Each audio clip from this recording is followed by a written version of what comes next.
crazy power that he believes in. You know, he has a great chin too because he's a guy. You know, he'll let you get out punches, and he'll still be coming at you. And then once he catches you, you know, it's a wrap. All-time greats. Crawford's one of the best switch hitters I think since Marvin Hagler, and one of the most skillful boxers alive.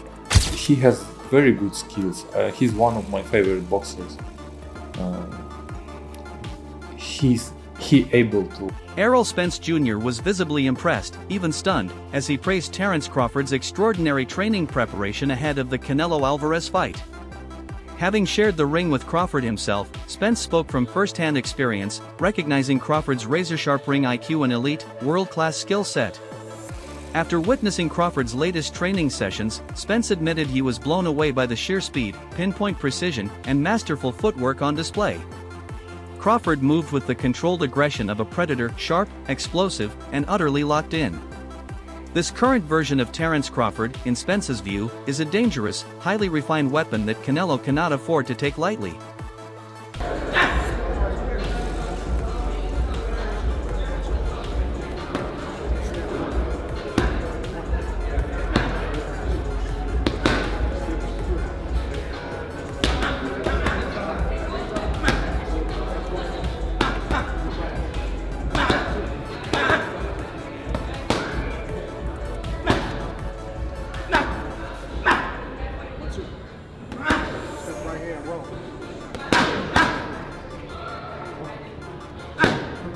When Terence Crawford looked back on his fight with Errol Spence, the mutual respect between two of boxing's top-tier athletes was obvious.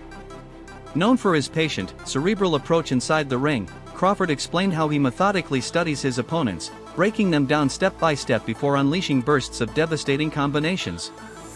It's a style rooted in patience, intelligence, and calculated precision, one that has allowed him to dismantle some of the sport's most dangerous fighters. Hard to Spence hit. He didn't hit that hard. Well, he never caught you that clean. That was probably the best shot he landed.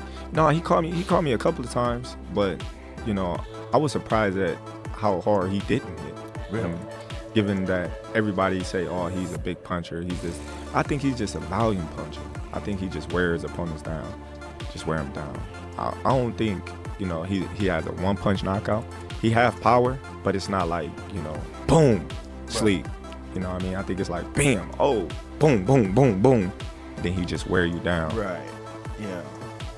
That is a difference, right? Because if you look at his career, you never seen him like knock nobody out with one punch. You never see him, you know, dropping nobody with one punch. You already see him like wearing them down. That's why he goes so hard to the body, because he want to wear you down. Then once you get tired and once your body start weakening, everything started weakening. And those little punches that wasn't hurting start hurting. Former world champion and analyst Chris Algieri offered an insightful comparison between Crawford and Canelo Alvarez. Algieri noted that Crawford has consistently controlled nearly every fight he's been in, maintaining dominance from start to finish. In contrast, Canelo has had moments where he appeared vulnerable, what boxing insiders call being bossed in the ring. Algieri pointed to the Dimitri Bivol fight as a clear example, where Bivol's size, disciplined jab, and strategic control dictated the pace. For Algieri, Crawford's style, built on adaptability, technical precision, and ring control, could present similar, if not greater, challenges for Canelo, despite the size difference.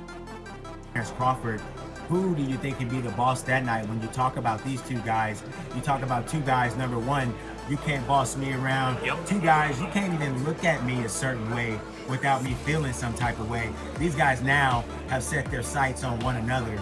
Crawford and Canelo Alvarez.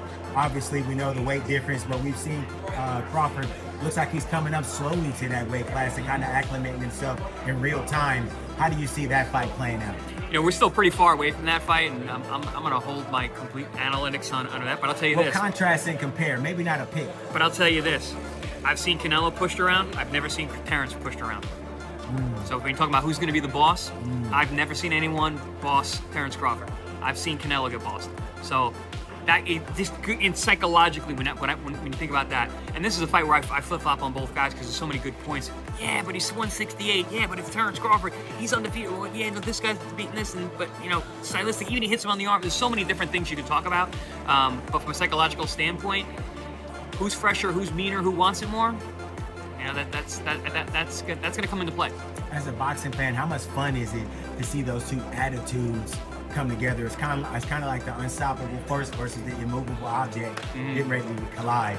I've worked a lot of Canelo fights. The Canelo fight weeks are great.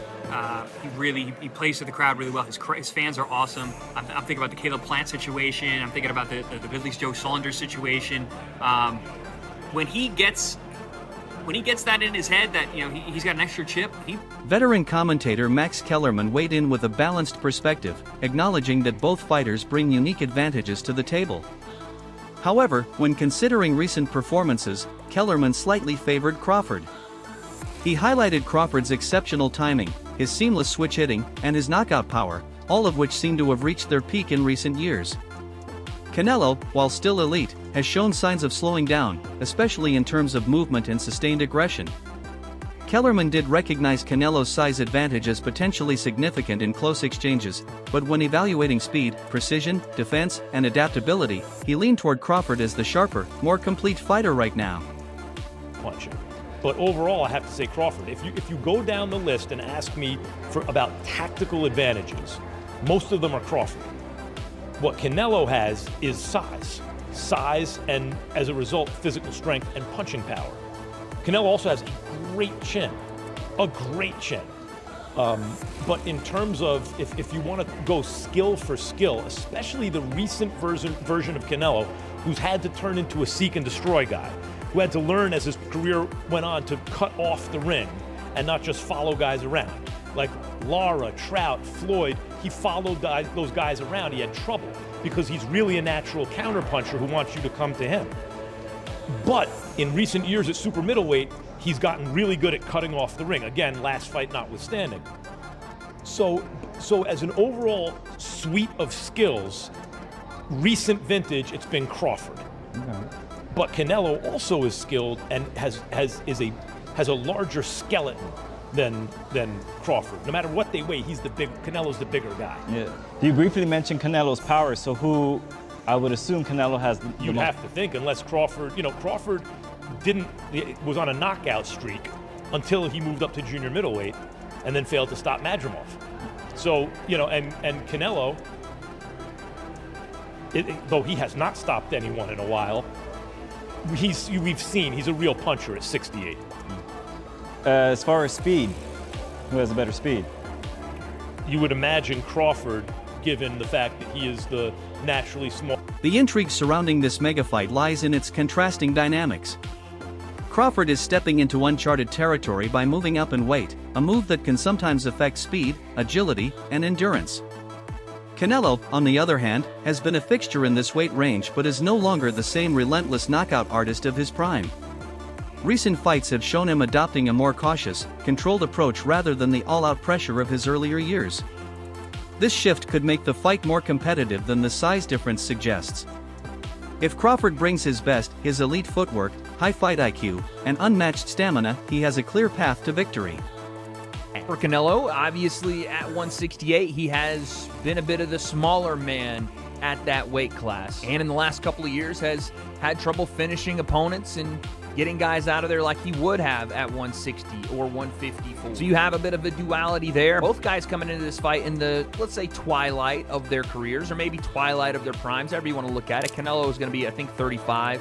Terence is 38. So you have a similar situation, different paths, and different struggles for both fighters. But when you look at who has to do more in this fight, it's clearly Terence Crawford, as far as what he's giving up and sacrificing to win this third undisputed championship and to try to beat Canelo, who has only been beat twice in his career, one of which was Floyd Mayweather being slick and tagging Canelo with counter punches when Canelo missed. Being the smaller, lighter fighter and up there in age that was still able to take advantage of the youth and experience of Canelo Alvarez, but also just being a defensive maestro and able to counter off of that.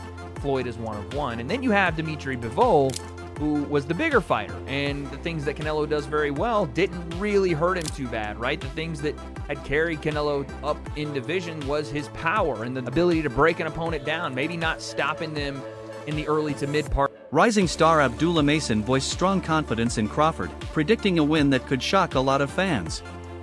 Mason believes Crawford's power, often underestimated, could play a far bigger role than people expect. While most assume Canelo's size makes him the stronger puncher, Mason argues that Crawford's ability to generate force through timing, angles, and accuracy might prove more dangerous. If Crawford lands clean, especially in the later rounds when fatigue sets in, Mason thinks his prediction could become reality. I'll say Canelo Crawford, your prediction quickly. Canelo Crawford. I got faith that Crawford could take it. I got faith in Crawford. I feel like Crawford, he might surprise some people with his strength. So it all depends on who's the better fighter. Dimitri Bivol, the man who handed Canelo a recent loss, spoke highly of Terence Crawford's chances.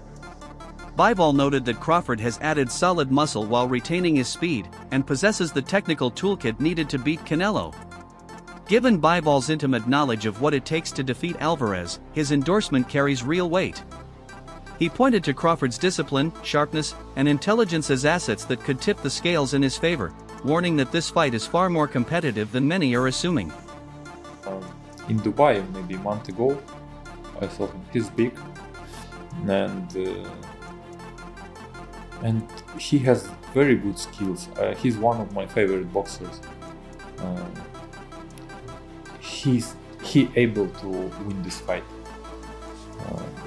but there is a lot of but, and even not but, there is a lot of things, small things which we don't know how he will deal with this.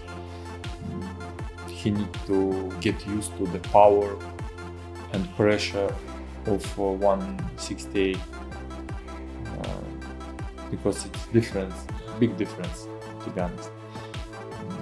Maybe he will get used to it, and how he will be feeling himself on the same day when he will fighting, how his training camp will go on, a lot of things. But he's able, he has good skills, he's awkward, he can use two boxing stance. It gives him benefits, of course. I was at that same event in Dubai just before Christmas, and I saw him too, and I thought exactly the same thing, which is that he is quite big. Yeah. Size obviously is important. Jamel Charlo stepped up from super welterweight to super middleweight to box Canelo, and it didn't work at all for him. But Crawford is, I mean, he's one of the best fighters in the world, isn't he? I mean, obviously. Keith Thurman brought a deeper technical lens to the conversation. He said that while the matchup might appear evenly balanced to casual fans, the finer details reveal possible weaknesses for Canelo. Thurman referenced Canelo's fight with Jermall Charlo, noting that Charlo's intelligent movement and footwork caused Canelo real trouble. Despite being the aggressor, Canelo struggled to cut off the ring or land meaningful shots once Charlo applied consistent ring IQ. Thurman believes Crawford, who is even more strategic and adaptable than Charlo, could exploit these same weaknesses to an even greater extent. And, you know, we ain't getting punched in the face, so let's just watch the show and enjoy, people. You know what I'm saying? Let's just watch what these champions do. No matter what they do, they're both great. They're both going to continue to be great, but by the end of the day, one will be above the other. Your eyes? It's not like, I think a lot of people are going to lean towards Canelo. I don't want to say it's like, I feel like for the fans, it's coming off 50-50. Like it's hard for me to really commit, because this is what happened, right? When Canelo just fought the Charlo, right? When he just fought Charlo, he knocked Charlo down. But after he knocked Charlo down and Charlo was using ring movement, he never hit Charlo with another big shot, okay? This is what Keith Thurman is watching. I'm not saying like, oh, Canelo didn't do good. Like, Canelo dominated. That fight he dominated, right? But let's just pay attention to little details, right? After he got dropped, he never got hurt again. Why, you ask? Why did Canelo not hurt him again? Oh, because he was on his bike, because he was using lateral movement, because he was watching with his eyes, and because he was being, you know, attentive with his defense, and he was able to make Canelo miss, but he was not able to make him pay. On his podcast, Joe Rogan, joined by comedian and boxing enthusiast Mike Vecchione, gave Crawford glowing praise. Rogan called him one of the most dangerous athletes in the sport, citing his elite skills, disciplined mentality, and relentless work ethic. He emphasized that the Canelo fight represents not only a major challenge but also a golden opportunity for Crawford's legacy and career earnings. Rogan stated outright that Crawford could be considered one of the greatest boxers alive today, and this moment could cement that status. Crawford himself spoke with calm confidence, acknowledging Canelo's size advantage and the likelihood of physical pressure, but making it clear he was fully prepared. His blend of humility and self-belief, Rogan noted, makes him as mentally dangerous as he is physically skilled. Good, work has been going great, and fight time we're gonna be prepared to put on a great show for you guys. Has this been in your mind? We've been talking about it forever. Did you feel like this was eventually going to be the case, that you and Canelo were going to eventually get in there? Not at all. I didn't, think it was, a fight that he wanted. So I didn't really know. But, thanks to Turkey, Al-Sheikh, he made it possible. And, we got one of the biggest fights in the last decade, happening at Allegiant Stadium, September 13th. When you get in there, what do you expect? Everyone's going to make, a size difference, but what do you expect when you get in there with Canelo? I'm expecting Canelo to be Canelo. He's the bigger man. I expect him to, box a little bit, but I also expect him, to try to walk me down and be the bigger man. So, we expect everything in there.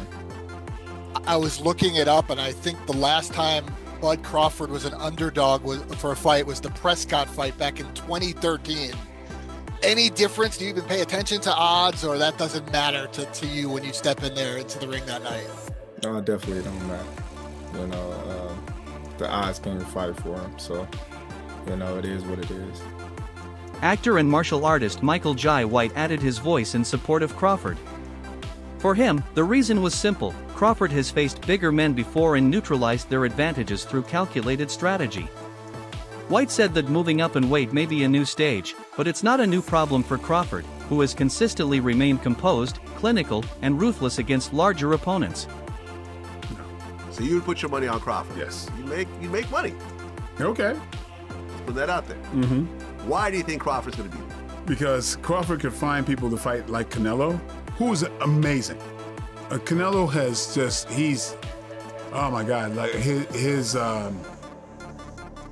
he evolved. I saw how he evolved defensively and everything. I just don't think he's as fast as Crawford.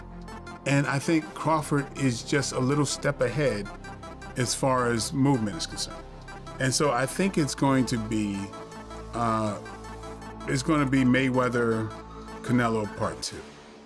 That's what I think. Canelo is naturally heavier. Yeah, Crawford ain't gonna knock him out. Huh. But I don't know if Canelo's gonna land very solidly on Crawford. Calvin Ford, trainer of Gervonta Davis, applauded Crawford for accepting such a high-risk, high-reward challenge. Ford stressed that it takes a rare kind of mental and spiritual strength to face a fight where the odds, the weight, and the pressure are all stacked against you. For him, that courage to pursue greatness even when the road is dangerous sets Crawford apart from the rest. That's example for him. Last question for you. Crawford, Canelo, who wins? Man, both of them guys are great. I respect Crawford to jump in and take a big fight like that, and that's what makes great fights, to see the big fights and wondering which side gonna win. But like I said, they say Canelo's the GOAT. I remember when Canelo fought Floyd, you know what I'm saying? And so it's like we're getting another chance at seeing Crawford. Veteran trainer Robert Garcia offered a clear-eyed evaluation of Canelo's current fighting style. He noted that Canelo no longer hunts for knockouts the way he once did. Instead, his focus has shifted toward conserving energy, minimizing risks, and winning rounds, a strategic choice shaped by age and career longevity. While still highly effective, this change means Canelo may not bring the relentless aggression Crawford expects. If Crawford capitalizes on that slower pace, Garcia believes the fight could tilt in his favor. It's because Canelo doesn't go out for the knockout anymore. Canelo's just now. We've seen in the last few fights, he just does enough to win. He did the same again, Munguia. He dropped Munguia, but then they didn't want to finish him. Charlo, Berlanga. He wants to cruise through the fight. He's up there, and not in age because he's only like 33 or 34, but he's fighting since 15. 15. A lot of training camps, a lot of sparring matches. So all that takes a lot out of your body. So he takes care of his body too. So he doesn't go all out because he doesn't want to just finish his body. He knows he still has a few more years and a few big fights where he wants to take care of himself and not punish himself too much. That's why he hasn't been able to knock those guys out. Not because he can't. I think he just does enough to win. I think Shiraz also has great power, man. I think Shiraz. That concludes today's breakdown of this monumental matchup. Stay tuned for more coverage as fight night approaches.